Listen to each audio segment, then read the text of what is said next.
शिर्डी येथे होणाऱ्या आंतरराष्ट्रीय सहकार परिषदेच्या पार्श्वभूमीवर नागपूर ते कोपरगाव मार्गावरून येणाऱ्या कैलासवासी वैकुंठभाई मेहता सहकार दिंडीचे कोपरगाव शहरामध्ये मोठ्या उत्साहात आगमन झाले।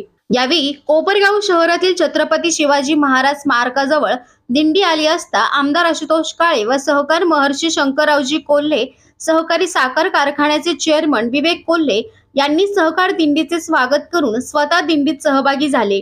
यावेळी त्यांनी छत्रपती शिवरायांच्या अश्वरूढ पुतळ्यास पुष्पहार अर्पण करत अभिवादन केले। महाराष्ट्र शासन सहकार विभाग association of Asian confederation of credit unions federation of multi state cooperative credit society limited व महाराष्ट्र राज्य सहकार पतसंस्था फेडरेशन यांच्या वतीने रविवार दिनांक 9 रोजी आंतरराष्ट्रीय सहकार वर्षानिमित्त शिर्डी येथे आंतरराष्ट्रीय सहकार परिषदेचे आयोजन करण्यात आले आहे।